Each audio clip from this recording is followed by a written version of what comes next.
Hello दोस्तों, आप देख रहे हैं डी कोड इंडियन। कुछ दिनों पहले आपको याद होगा road transport and highway minister Nitin Gadkari के द्वारा लोकसभा में स्क्रैपेज पॉलिसी को अनाउंस किया गया था। इस पॉलिसी के तहत रोड पे जितनी भी 15 साल 20 साल पुरानी गाड़ियां हैं उनको हटाना सरकार का मेन ऑब्जेक्टिव है, ताकि पॉल्यूशन फ्री जो हमारा एटमॉस्फेयर है, इन्वायरमेंट है, वो बने। इसी कड़ी में सरकार ने यहाँ पे क्या किया है कि एक नोटिफिकेशन को प्रपोज किया है, जिसके तहत अगर कोई व्यक्ति अपनी पुरानी गाड़ी को जमा करता है और उसे स्क्रैपिंग सर्टिफिकेट मिलता है और उस स्क्रैपिंग सर्टिफिकेट का इस्तेमाल करके वो अगर कोई नई गाड़ी को खरीदता है तो उसे सरकार यहाँ पे कंसेशन, रोड टैक्स पे कंसेशन यानी कि कुछ छूट देगी। उसी के बारे में आज हम इस वीडियो में बात करने वाले हैं कि कितना किस गाड़ी को छूट मिलने वाला है। सबसे पहले तो ministry of road transport and highways के द्वारा ये जो नोटिफिकेशन है इसको ड्राफ्ट किया गया है, जिसमें कहा गया है कि मोटर व्हीकल टैक्स पे सरकार छूट देने वाली है उन लोगों को जिन्होंने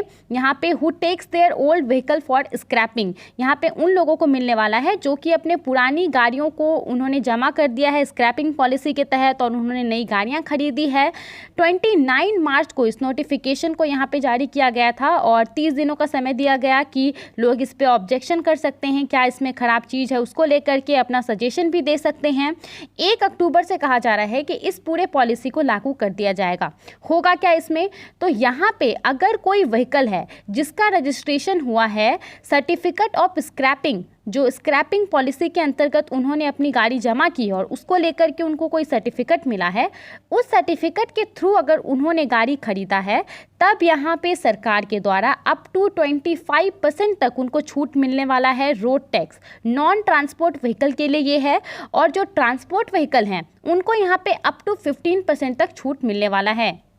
यहाँ पे जो ये कंसेशन यानी कि जो छूट का पीरियड रहेगा वो ट्रांसपोर्ट व्हीकल के लिए 8 साल तक रहेगा। इसका मतलब ये कि ट्रांसपोर्ट व्हीकल को अगर वो व्हीकल स्क्रैपेज पॉलिसी के तहत खरीदाई है तो 8 साल तक उन्हें रोड टैक्स का 25% कम देना पड़ेगा, up to 25%। Non transport vehicle के लिए 15 साल तक ये जो पूरा छूट है वो रहेगा और ये पीरियड काउंट होगा जब से उस पर्टिकुलर गाड़ी का रजिस्ट्रेशन हुआ है उस डेट से। उसके अलावा आपको पता होगा कि स्क्रैपेज पॉलिसी के तहत सरकार का क्या एम है, जो कॉमर्शियल व्हीकल हैं वैसी व्हीकल जिनका 15 साल हो चुका है उनको सरकार डी रजिस्टर्ड करेगी अगर वो फिटनेस सर्टिफिकेट में फेल हो जाती है। उसके अलावा सरकार कुछ डिसइंसेंटिव मेजर को भी अपनाएगी, जैसे कि सरकार के द्वारा जो फिटनेस सर्टिफिकेट और फिटनेस टेस्ट है उसके लिए जो फीस दिया जाता है उसमें सरकार बढ़ोतरी कर देगी कॉमर्शियल व्हीकल के लिए जिनका एज जो है वो 15 साल से ज़्यादा हो चुका है। प्राइवेट व्हीकल की अगर हम बात करें तो सरकार प्राइवेट व्हीकल का डी रजिस्ट्रेशन शुरू कर देगी अगर